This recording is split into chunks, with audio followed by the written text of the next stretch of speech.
Assalamualaikum warahmatullahi wabarakatuh. Perkenalkan, nama saya Firdaus Nurirawan. Saya saat ini sedang berkuliah di Universitas Muhammadiyah Surakarta, jurusan akuntansi semester 7 ini.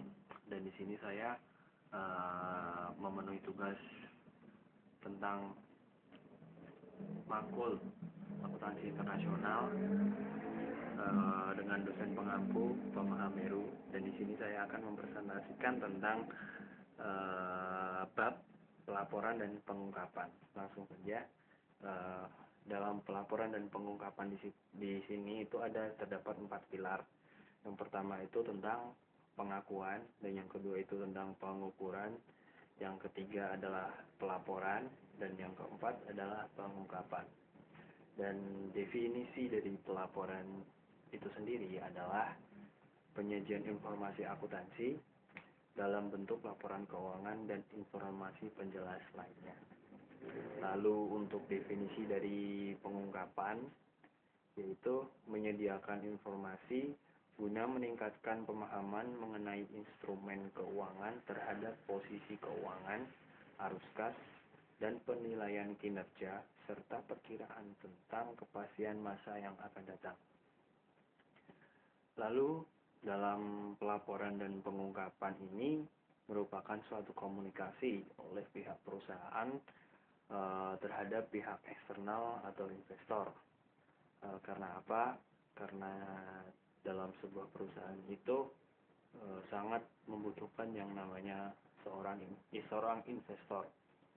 Karena perusahaan kalau ingin mengembangkan sayap perusahaannya itu pasti membutuhkan sumber dana, dan sumber dananya itu pasti berasal dari seorang investor. Lalu, haruskah berkembang kualitas pelaporan dan pengungkapan? Ya, memang harus, dan ada beberapa alasannya. Yang pertama yaitu karena merupakan determinan atau penentu dari keberhasilan menanam modal. Lalu yang kedua adalah meningkatkan perlindungan kepada investor. Lalu yang ketiga adalah meningkatkan governance perusahaan. Lalu bentuk perlindungan investor di sini itu adalah memberikan informasi yang dibutuhkan untuk dilakukan analisis.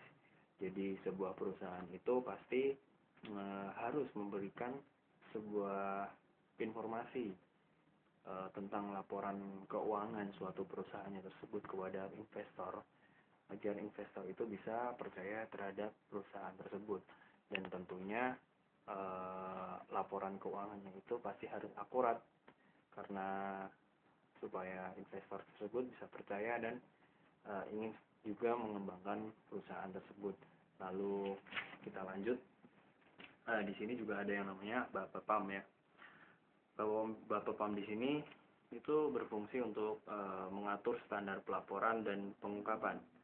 Itu secara umum. Lalu secara khusus fungsinya itu menjaga komunikasi antara perusahaan terhadap para investor. Lalu mekanisme di pasar modal itu seperti apa? Biasanya mekanisme di pasar modal itu, karena pasar modal itu bisa maju karena banyaknya investor. Sebuah negara harus meningkatkan nilai pemegang saham. Jadi sebuah negara itu harus meningkatkan nilai pemegang saham agar para investor itu mau untuk menanamkan modalnya itu di perusahaan-perusahaan yang ada. Lalu di sini juga ada yang namanya pengungkapan sukarela. Pihak eksternal itu membutuhkan seorang manajer kan tentunya. Nah, dalam pengungkapan sukarela ini terdapat yang namanya moral hazard. Moral hazard di sini itu adalah terletak pada seorang manajer yang oportunis, yaitu memanipulasi laporan suatu perusahaan untuk menginginkan insentif yang tinggi. Jadi ada seorang manajer perusahaan itu, yaitu memanipulasi data untuk meningkatkan insentif manajernya. Jadi bukan insentif perusahaan, tapi insentif pribadi. Jadi moral hazard ini pasti tidak dianjurkan atau tidak diperbolehkan dalam sebuah perusahaan. Dan apabila terdapat ada didapati seorang manajer yang masuk kategori dalam moral hazard ini, pasti investor akan mencabut sahamnya dari perusahaan tersebut. Lalu ada pengungkapan wajib juga atau SEC, tapi saya lupa SEC itu kepanjangannya apa, tapi di sini terdapat dua pilar dari SEC itu. Yang pertama, mengatur standar pelaporan dan pengungkapan. Lalu yang kedua adalah kecukupan informasi. Lalu ada lagi yang namanya pasar orientasi investor.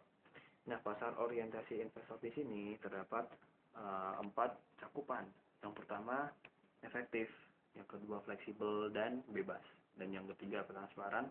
Dan yang terakhir itu kesetaraan. Oke, lalu dalam praktek pengungkapan dan pelaporan sebuah pelaporan dan pengungkapan di sini, dalam prakteknya itu ada ada 4 dalam prakteknya pelaporan dan keuangan ini ada 4 yang perlu diperhatikan ya. Yang pertama itu yang bisa disebut dengan forecasting atau perkiraan tujuan masa datang. Jadi di sini kita diposisikan sebagai seorang manajer keuangan, dan kita harus bisa memprediksi perkiraan tujuan yang akan datang. Lalu yang kedua adalah memenuhi keinginan analis dan investor, atau bisa disebut juga dengan IFRS. Lalu yang ketiga ada pelaporan CSR atau laporan sosial perusahaan. Jadi perusahaan di sini itu harus mempunyai tindakan-tindakan sosial agar masyarakat di sekitar itu bisa mempercayainya atau berdampingan lah, istilahnya seperti itu. Misalkan contoh ada perusahaan yang mempunyai sosialnya itu kayak itu apa namanya, beasiswa atau membantu masyarakat dalam meningkatkan perusahaan-perusahaan yang kecilnya itu. Dan dalam pelaporan CSR atau laporan sosial perusahaan di sini ada 3P. Yang pertama itu adalah planet. Jadi perusahaan itu harus tetap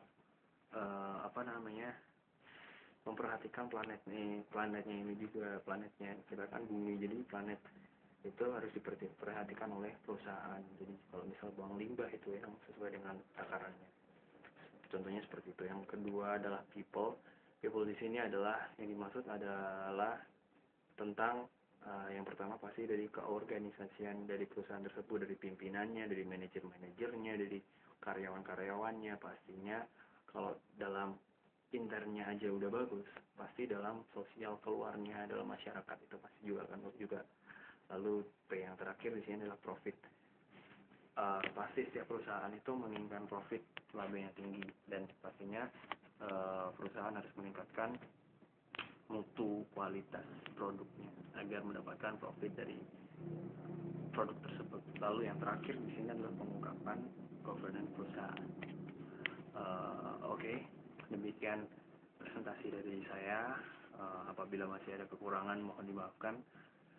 Billahi taufiq wal hidayah. Wassalamualaikum warahmatullahi wabarakatuh.